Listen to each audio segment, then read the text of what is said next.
An early 3rd century CE Greek inscription recovered from the ancient town of Oinoanda in southwest Turkey reveals that the Roman army relied on the services of Lucius Septimius Flavianus, a champion in wrestling and pankraton, to recruit new soldiers to the army.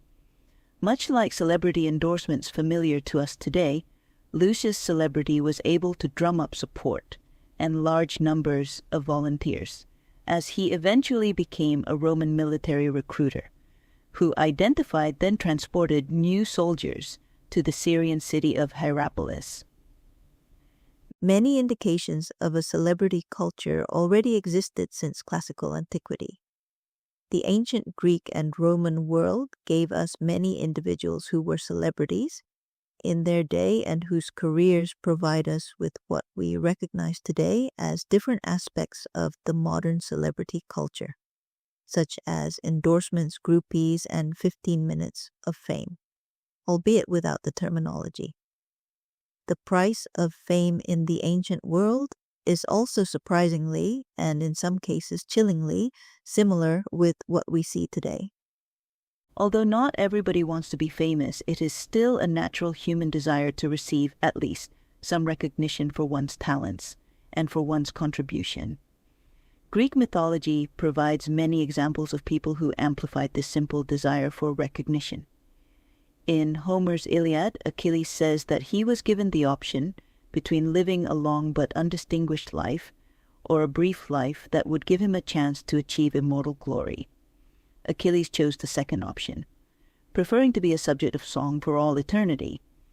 However, a more subdued Achilles reappeared in Book 11 of Homer's Odyssey, where Odysseus sails to the underworld and converses with the shades.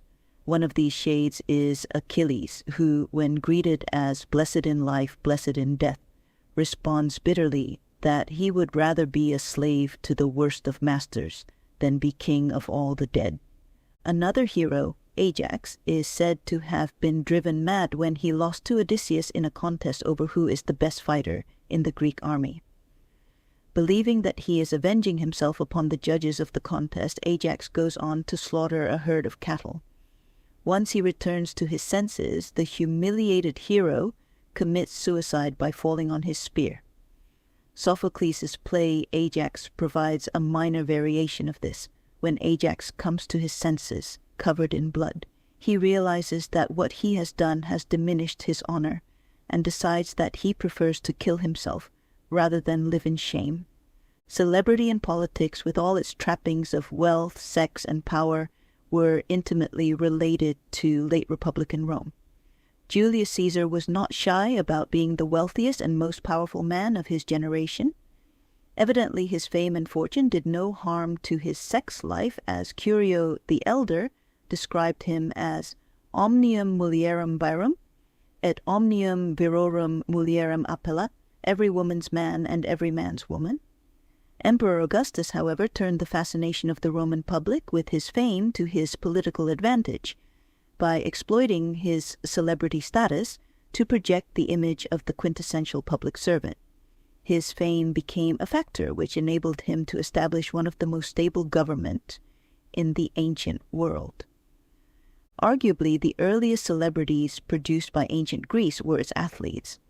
The first name to enter the Greek historical record of sports is the name of a humble baker named Corybus of Elis, who won the foot race at the first celebration of the Olympic Games in 776 BCE. Although the prize he received was an olive branch, the honor of winning was much more prestigious. Sporting events were an effective way of publicizing the achievement of someone who had previously been a complete unknown to society, as his name would have been announced and recorded throughout Greece. For some, athleticism was unnecessary, as simply being beautiful can give one fame.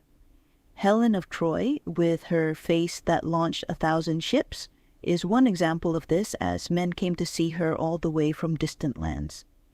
Penelope, wife of Odysseus, is another example, as she had to spend 20 years for the final return of her husband, during which she devises various strategies to delay marrying one of her 108 suitors.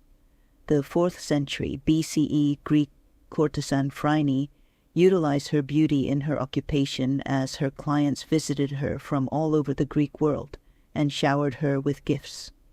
After she became rich, Phryne offered to use her wealth to rebuild the walls around the city of Thebes, which had been destroyed by Alexander the Great, with the condition that the walls should bear an inscription recording, or rather promoting, her and her generosity.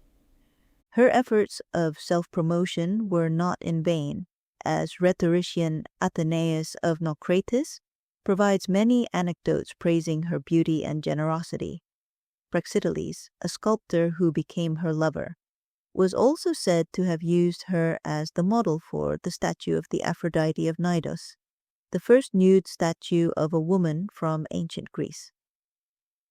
According to Athenaeus, Praxiteles produced 2 more statues for Phryne, a statue of Eros, which was consecrated in the temple of Thespiae, and a statue of Phryne herself, which was made of solid gold and consecrated in the temple of Delphi, where it stood between the statues of Archidamus III and Philip II. This, of course, leads to the question, what did the courtesan do to earn such a privileged place? The answer is quite simply that she was beautiful and knew how to take advantage of her beauty. The ancient Greeks saw beauty as the outward evidence of divinity. Much like today's comparisons of a beautiful actress or singer to a goddess, comparison of a beautiful woman with a goddess has been popular since the Hellenic age. If one did not have the beauty or the skills that can make them famous, being daring also proved to be an effective way to achieve fame.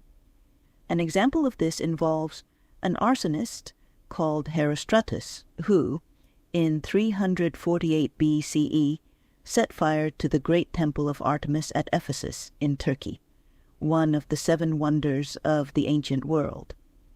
Herostratus later confessed under torture that his crime was driven by his wish to be a celebrity.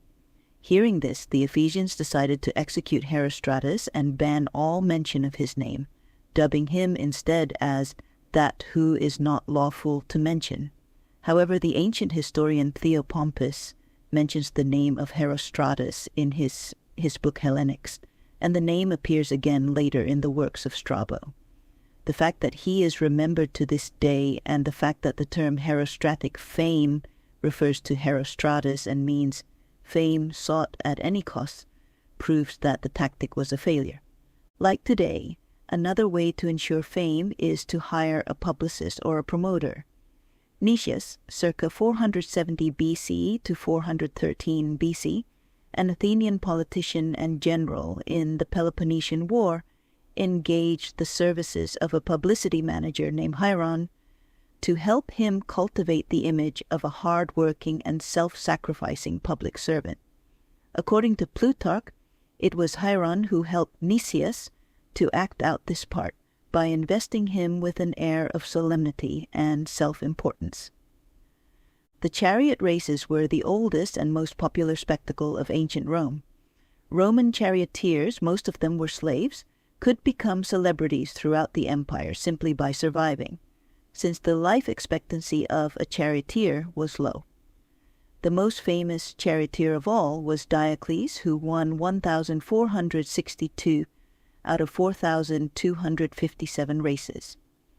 After a 24-year career, Diocles retired at 42 years old with winnings reportedly totaled 35,863,120 sesterces, $15 billion US, making him the highest paid sports star in history. The devotions of the fans of the charioteers were reportedly quite intense.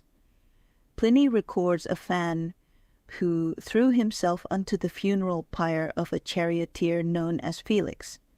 He added that the opposing fans tried to prevent this story from being recorded by asserting that the fan fainted and fell in the fire. Furthermore, fans could engage in chanting activities and sneers together.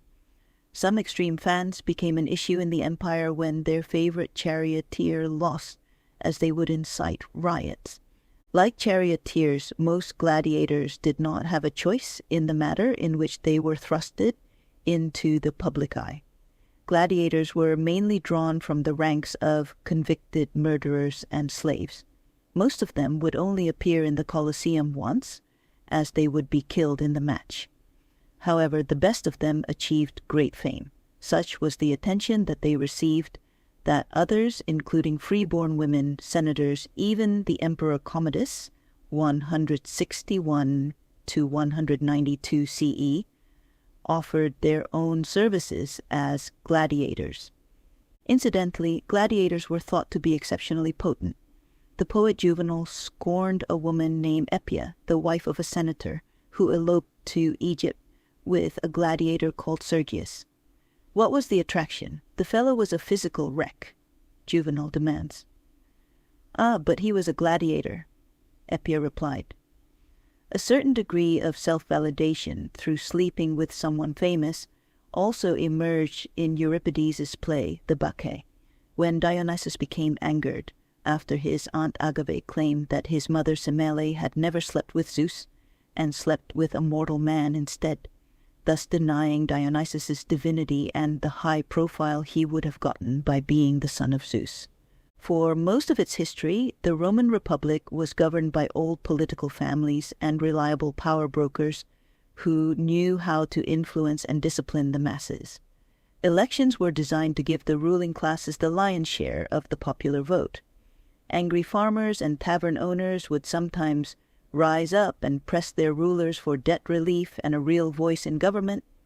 However, these revolts were put down quickly, with promises of a better future, and by hiring a few off-duty gladiators to threaten the chief troublemakers.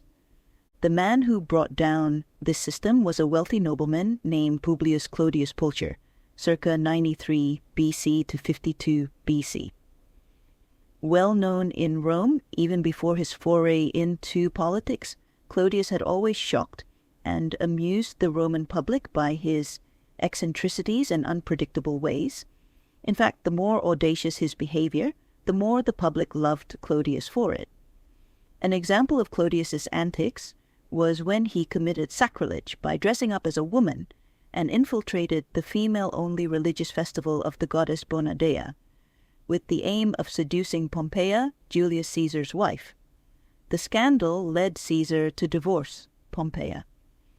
After escaping punishment through a large legal team and generous bribes, Clodius entered politics to secure the acceptance and respect of the ruling class, who quickly dismissed him as a buffoon. After the elite rebuffed him, Clodius positioned himself as the leader of the angry Roman working classes. With his simple yet fiery rhetoric, Clodius pushed through legislation establishing the first regular handout of free grain in Western history, a move which provided him with a huge following among the common people, especially those who had lost their jobs in recent economic upheavals. This surprised Rome's ruling classes, who continued to despise Clodius. Rome was so divided during Clodius's campaign for the praetorship that the elections had to be postponed twice due to fighting in the streets between his followers and the faction of his opponent, Annius Milo. When Clodius happened to meet Milo along the Appian Way, a fight broke out between their guards, and Clodius was gravely wounded until Milo ordered his men to finish him off, with a consideration that a popular dead opponent was less harmful than an alive and angry one. In the 1934 Hollywood movie Grand Hotel, Greta Garbo, through her character Grusinskaya, made the line, "I want to be left alone," become one of the 100 most famous movie quotes in American cinema. At this point in time, Garbo's own aversion to fame was also well known, and MGM capitalized on it by bolstering her image as the silent and reclusive woman of mystery. This strategy was considered unique in its day, and perhaps a good strategy for some celebrities to note, as overexposure is a danger for celebrities of any age. An early 5th century BCE Athenian politician named Aristides was popularly nicknamed the Just because of his reputation for undeviating uprightness and integrity. Aristides became so well known that later in his career, when he was threatened with exile for 10 years, An illiterate farmer who had seen him in person before approached him and asked him to write Aristides' name on a shard of broken pottery, in favor of him being ostracized. Without revealing his identity, Aristides asked the farmer if the politician in question had done him any personal injury. The farmer replied, "No, it's just that I'm sick and tired of hearing the name Aristides the Just."